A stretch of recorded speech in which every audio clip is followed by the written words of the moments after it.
why do we keep eating when we're full or continue to shop when we already have too much stuff?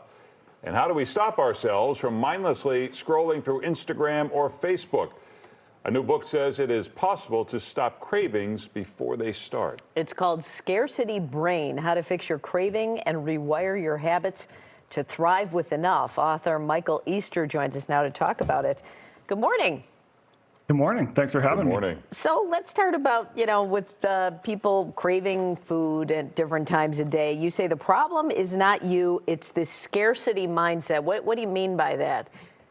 Well, I mean, the question is, everyone knows that everything is fine in moderation, and yet why are we all so bad at it? And it tracks back to how humans evolved. So we evolved, for example, with food, where food was scarce, it was always hard to come by. And so if you were a person who craved food, ate too much when you had the opportunity, you would survive. And we have those genes from our ancestors that still tell us to do that in a world where food is everywhere. And just to continue with the food example, I'm not sure people realize perhaps that they're really not hungry. It's just, what is it, just a dopamine kick?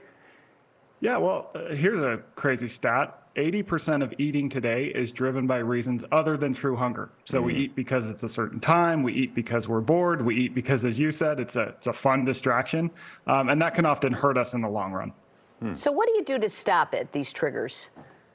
Yeah, there's a handful of reasons. So things you can do. In the book, I talk about this idea of the scarcity loop, and it is this sort of behavior loop that pushes us out of moderation and into too much.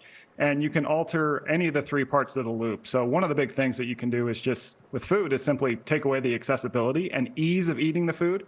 It's as simple as keeping things out of the house that are your triggers, but also eating foods that are less processed. So a lot of really great research from the NIH has found that when people eat foods that are less processed, foods that are ingredients rather than have ingredients, single ingredient foods, they will eat about 500 fewer calories per day and lose weight without really even trying to count calories or doing any of those sort of strange things that you see diets push us into. And perhaps this is a different category, but let's talk about social media, cell phones, algorithms. Are they addictive? Is it like the tobacco company where they knew tobacco was addictive and didn't acknowledge it? It seems like maybe these algorithms are hooking us. How do you manage that? Yeah, well, I mean, social media companies make money by having us use social media more, right? They sell our attention to advertisers. And what makes social media so compelling, and this is one of the major things I talk about in the book, is this idea of random rewards. So social media really is a random reward game. When you post, you kind of have this opportunity to get some likes, to get retweets, to get status from that, social status, but also scrolling is a random rewards game. You're kind of waiting for that video that is going to make you laugh or cry or get angry. And random rewards, they hook all species. So even rats and pigeons and dogs and every animal gets hooked on random rewards. And so that is effectively why not only social media, but a lot of other things that we tend to overdo work and hook us. Even shopping now today online is embedded with random rewards, and retailers use this idea to sort of get us to click that buy button online. So you say a good way to stop this is just something with shopping. You see something, you wait a week till you buy it. Or if you crave something, you just wait an hour and see if you're probably not going to want it after an hour. Is that true?